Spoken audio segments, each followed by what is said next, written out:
Usa-se os contratos com as OCPs, com as OS, com a privatização, e sem preocupação com o limite orçamentário de gasto com a saúde. O limite prudencial da lei de responsabilidade fiscal, precisamos tomar esse cuidado também, não é? Então, sobre esse aspecto, precisamos realmente ter muito cuidado.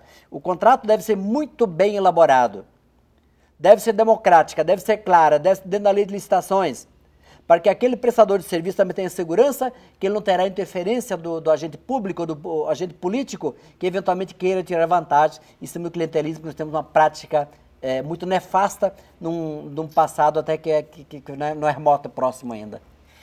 Eu gosto muito de lembrar um livro do Sérgio Buarque de Holanda, que é o pai do Chico Buarque, que é um livro que se chama Raízes do Brasil, onde nesse livro ele fala da dificuldade que historicamente o Brasil tem de fazer a separação entre o público e privado. Se privatiza através de relações pessoais algo que deveria se reger por uma ideia de interesse coletivo pertinente ao setor público e se publiciza mediante vínculos de subsídios, de financiamento, áreas privadas que na verdade são adequadas para o mercado. E quando ele vai explicar isso, ele fala assim, a questão é que o povo brasileiro é um povo que age com o coração, é um povo emocional. E eu me recordo da primeira vez que eu li isso, eu falei, isso mesmo, o povo brasileiro é um povo emocional. E achando aquilo uma maravilha, que somos realmente um povo que não é racional, que não é objetivo e que isso é muito positivo. E aí, ele explicando, ele fala assim, ó, na verdade, quando a gente fala que o povo brasileiro é emocional, ele não age com a razão. Então, ele atua planejando o setor público, em atividades privadas relacionadas com o Estado, sem razão. Ou seja, ele age com a emoção de forma a comprometer até a eficiência do que é realizado. E isso nós temos desde a origem da estrutura da administração pública, quando inicialmente os cargos públicos eram comprados. Em final do século XIX, comprava-se cargo público e aí se indaga como é que se recuperava isso? Provavelmente mediante propinas que amortizavam o investimento realizado. Né? Não faz muito sentido você comprar um cargo em que você vai trabalhar e não vai receber por ele. De algum modo, a pessoa tinha amortizado o capital de investimento pela aquisição daquele cargo. E hoje em dia a gente vive, no âmbito do direito público, um momento de discussão que na saúde tem uma repercussão clara, que já foi levantada pelo Dr. Renato, que é a estrutura de pessoal da saúde. Ela é necessária enquanto carreira constituída por cargos providos por pessoas aprovadas em concurso público? Ou é possível que essa execução se dê através de unidades privadas que vão ter trabalhadores privados, não submetidos a concurso, sem proibição de cumulação de cargos e empregos, sem teto remuneratório? Durante algum tempo, nas unidades de saúde que têm personalidade de direito público, se entendeu exclusivamente pela incidência do que hoje é regra constitucional, é obrigatoriedade constitucional.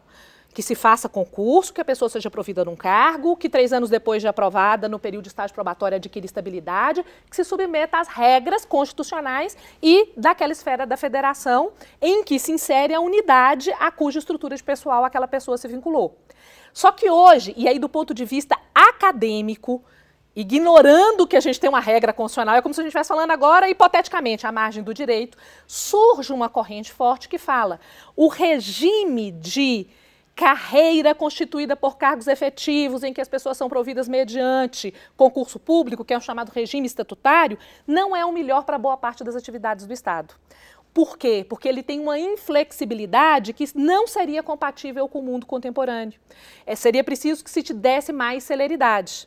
Isso é uma discussão que cresce e que, imaginando a hipótese de algum tipo de mutação constitucional, preocupa boa parte das pessoas, principalmente as que trabalham no setor de saúde. Por quê? Porque hoje, em que vige a regra constitucional da obrigatoriedade de concurso e de que as pessoas estejam vinculadas em cargo, a gente já tem saídas para essa grande exigência constitucional, que é o estabelecimento de convênios e de contratos e de termos de parceria, de contratos de gestão com unidades privadas que sejam tituladas como OS, como OCIP, como outra entidade e que preste serviço para o Estado. E essas unidades, como elas são privadas e só parceiras do Estado, o seu quadro de pessoal não se submete a concurso.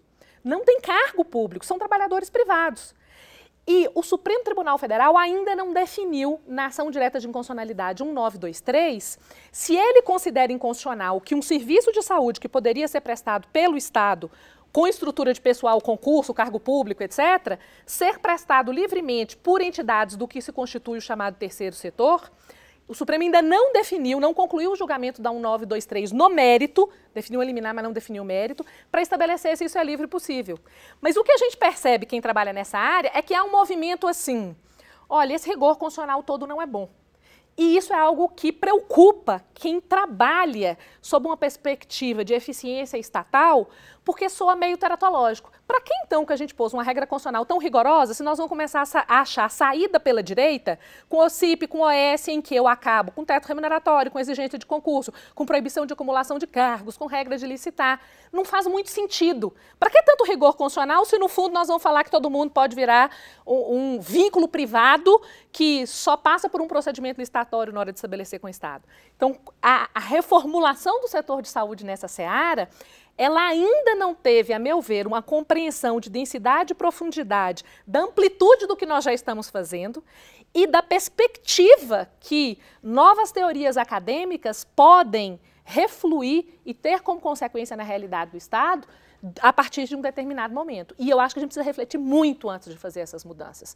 Porque, embora rigores excessivos possam, de algum modo, apreender o Estado, liberdades excessivas podem, de algum modo, trazer para a saúde pública vícios de clientelismo, paternalismo, ineficiência, que são já a tradição do Estado brasileiro. E a população? Como é que a população pode participar, não da forma emocional, mas com a forma eficiente do controle social, por exemplo? Não, ela já participa hoje por disposição da própria Constituição Federal. Nós temos os Conselhos de Saúde e tem a Conferência de Saúde Nacional. E essa Conferência de Saúde, os Conselhos de Saúde, eles são formados com participação paritária, tanto do Estado como da sociedade civil também participa, né? A Conferência de Saúde deve se reunir a cada 4 anos para tratar de estratégias da saúde, né?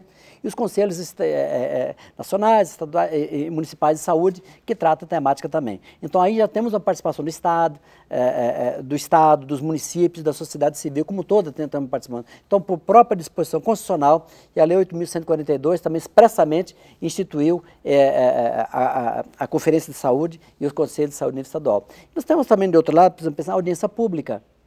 É uma seara importantíssima, até o Supremo Tribunal Federal descobriu que a audiência pública é coisa importante para discutir com a sociedade, para decidir temáticas. Nós tivemos a audiência pública número 4, que o Supremo chamou a sociedade para discutir, para decidir uma demanda lá de Fortaleza, Ceará. Então, aquilo foi uma iniciativa bem importante do Supremo. O Supremo tem disseminado várias audiências públicas para discutir. Essa é uma participação social que nós temos, né? E temos também as ouvidorias.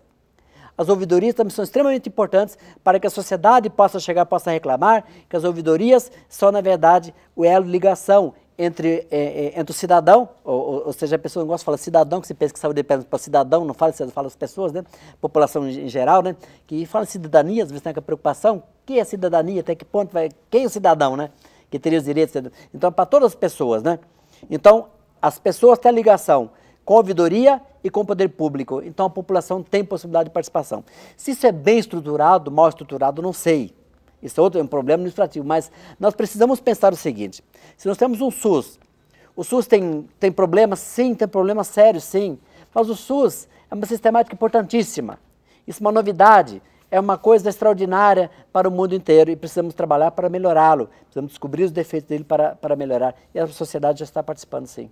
E ela pode participar também através do terceiro setor, em entidades organizadas? É, porque nós dividimos o primeiro setor, seria o Estado, a sua organização, o seu patrimônio.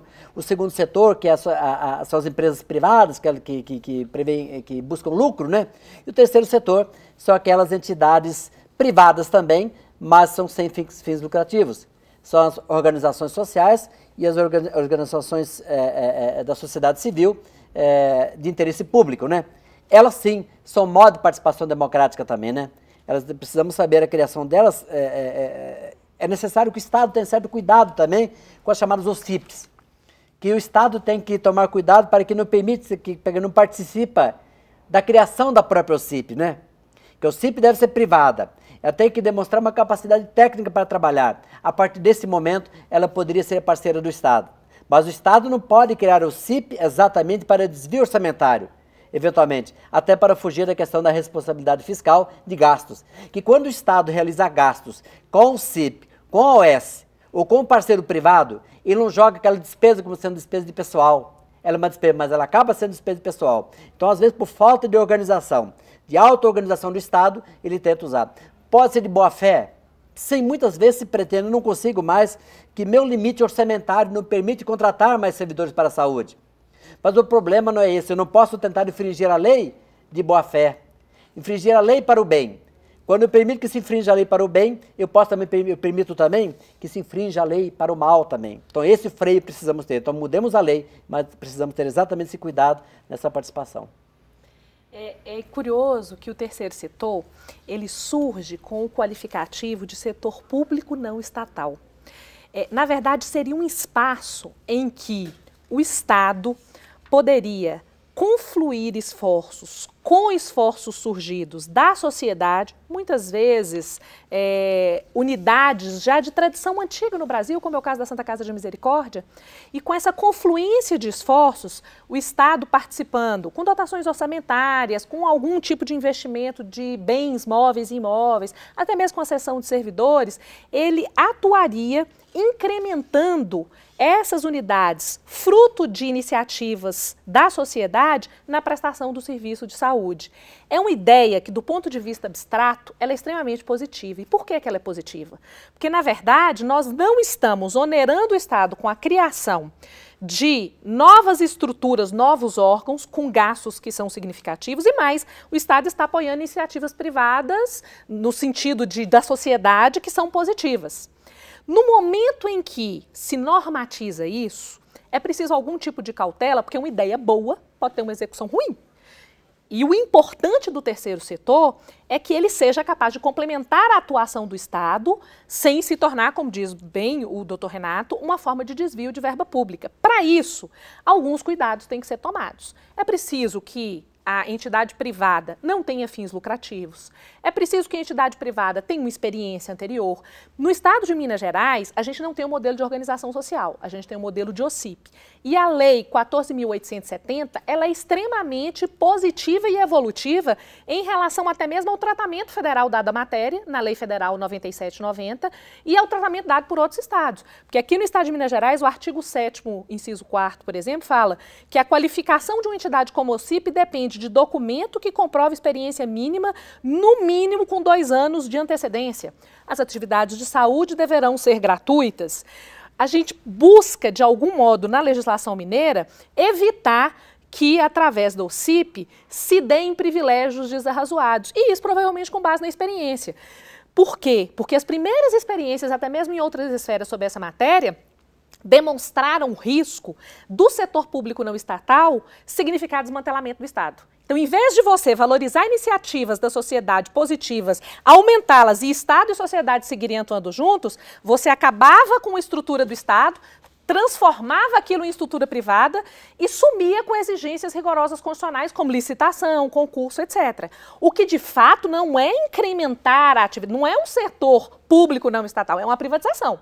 Então, na verdade, para que não ocorra isso, é preciso que cautelas sejam tomadas no sentido da investigação da existência prévia efetiva da entidade, que ela tenha um patrimônio anterior, que ela tenha uma estrutura própria, ou seja, nós queremos corroborar uma entidade que complementa a atividade do Estado. Nós não queremos substituir o Estado pelo terceiro setor. O terceiro setor substitutivo é algo que é defendido por uma minoria de estudiosos do mundo jurídico relativos à saúde pública, embora ideologicamente, politicamente, haja uma defesa de que o Estado, nós já tivemos até manifestação de ministro do Supremo Tribunal Federal na liminar da ADI 1923, que foi o ministro Gilmar Mendes, falando, ó, o Estado não precisa ter estrutura nenhuma não, o Estado pode delegar tudo para o terceiro setor. Há esta posição, que ainda é minoritária junto aos estudiosos do direito e que ainda não é realidade administrativa. E aqui no estado de Minas Gerais há uma preocupação já normatizada na Lei Estadual 14.870 para que sejam observados requisitos de qualificação da OCIP que impeçam, de certo modo, o desmantelamento da estrutura do Estado e que, no momento de se firmar o termo de parceria, não signifique escoamento indevido de verba pública. Agora, tomados todos os cuidados para fazer essas parcerias, depois de feita a parceria, quais são os mecanismos de controle, de acompanhamento daquele trabalho? O Estado deve realmente sempre cuidar da eficiência daquele trabalho que é prestado. O Estado deve trabalhar com bases estatísticas, né? Isso é um acompanhamento rigoroso que deve existir para saber a eficiência daquilo, se o serviço é efetivamente prestado, com a repercussão na sociedade. O contrato de saúde é muito fácil, meus dados estatísticos, eles vão me demonstrar se a situação da saúde está melhorando, está piorando naquela região. Se está piorando por quê? O serviço não está sendo bem prestado, qual a circunstância? Então temos como fiscalizar isso, sim. O Estado tem controle. E o Estado, aliás, é muito melhor como fiscal do que como prestador de serviço. O Estado, não podemos retirar o Estado como prestador, mas ele é muito mais importante como fiscalizador. Mas essa questão realmente de retirar o Estado totalmente, o neoliberalismo tentou realmente trazer isso, retirar o Estado da gestão. Nós precisamos, sim, hoje já se descobriu que nós não podemos, o Estado é importante, sim, em determinados momentos precisamos da participação direta, efetiva na prestação de serviço, mas sempre com os parceiros que são úteis, inclusive, para aperfeiçoar o trabalho estatal. Que quando o Estado trabalha sozinho, ele acaba não tendo um paradigma também. Quando o Estado trabalha com iniciativa privada, ele tem um paradigma para saber onde está a falha, onde deve melhorar o serviço dele. E utilizar a qualificação da iniciativa privada para introduzi-la no serviço público. E aí um bom planejamento, boas ferramentas de avaliação ajudam a garantir isso, né? Hoje temos realmente um problema sério de gestão, como já falei mais cedo, que o Estado realmente tem problema de gestão, que é falta de planejamento. Que hoje tem um problema sério. Se nós temos um sistema único de saúde, a União não conversa com o Estado não conversa com o município. Embora não podemos ter as conferências para tratar da temática, mas hoje não existe uma interligação. Eu, como magistrado, por exemplo, eu próprio não sei aí, no planejamento, a gestão, não sei como ela funciona. Para eu saber se algum medicamento está disponível. Nós discutimos isso em Bogotá, agora em abril, no evento do Banco Mundial sobre saúde, está sendo discutido no mundo inteiro, sobretudo na América Latina. Lá discutimos que nós não temos informações. E quando tem informação, ela não é transparente, não é didática. Então a população, então isso é um problema de gestão, um problema de comunicação, que a sociedade não sabe que nós temos. Então isso acaba desaguando